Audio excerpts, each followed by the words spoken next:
you know your horse best, and it's okay to say no.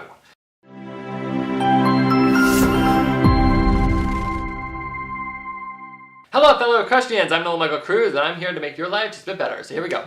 B and I went into a clinic, and we were at that point doing level 4. Before I set my entry, I'd like to participate, my money and all that in, I left a note because there's always comments for the clinician. It was, you know, what level is the horse doing, how old is the horse, blah blah blah. You fill it out, and at the bottom there are comments, and you can say pretty much what you're looking to take in for the clinic, like what do you want to work on. And mine was, I want to work on my basics. Like I want to work on stretching this horse, I want to work on relaxation, I want to work on suppleness, and just having happiness. I could do the tricks when everything was in alignment. And that's something true about dressage. The tricks are so easy when you have all your basics in alignment. A lot of people don't agree, which is upsetting. They are really easy when it's all in a row. So that's why I said on my comment that I just want to work on suppleness and relaxation and, you know, stretching and very simple things. I feel like I can benefit from those. So get to the clinic. When I walk in, you introduce yourself, how are you, blah, blah, blah. He says to me, what do you want to work on? Great. You know, I love it when clinicians ask you what you want to work on.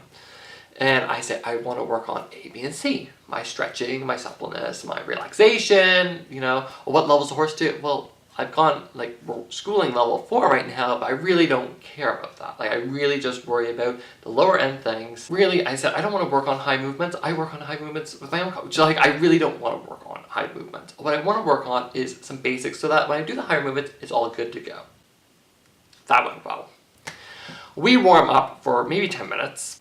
Maybe 10 minutes. Right from the very beginning, pull high in a held frame. Oh, this is not good. This is not good. And then he demands me, I gotta love clinicians who demand. You're going to do a 6-loop serpentine, and you're going to do changes over center line.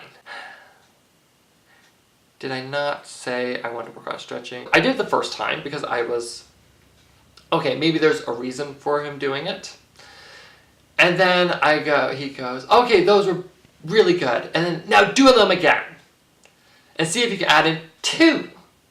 So now we're bringing tempies into it. So we're doing 1 change, then you go forward over the next one. And then before he said that, I kept cantering. As I made the turn right next to him, I said, I don't want to be doing changes. And he goes, just do them. Oh, great. Okay. So I do 2 of them and be stumped. Like I lose my rhythm, I lose my suppleness, I lose everything. And I turn around and I say, I'd really appreciate if we weren't doing changes right now. I'd really like to work on my suppleness, what I said earlier. As he says, I don't know why, your changes are beautiful. Great. Now this is my own mentality, is just because the horse can do changes, because he's just a good-natured horse, does that mean we should be just taking advantage of it? We should still be schooling it just like he didn't want to do. Like if he was struggling to do changes, just because he does them well doesn't mean we should be doing them.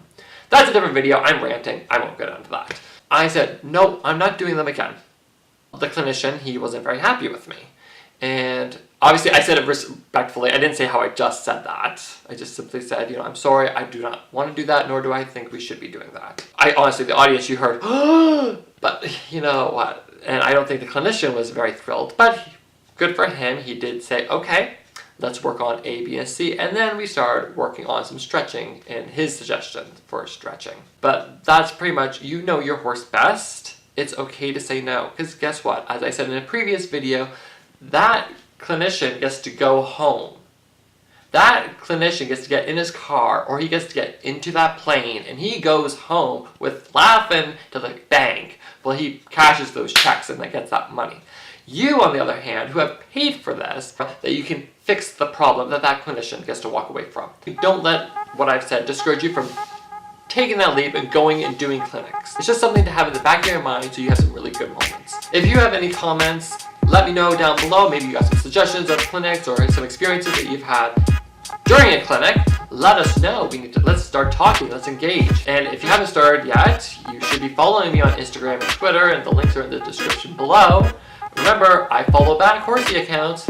If you like this video, give it a thumbs up. Hit that like button, hit that share button, and while you're at that, hit that subscribe button too. I'm Nolan M Cruz, and I will talk to you later. Ciao!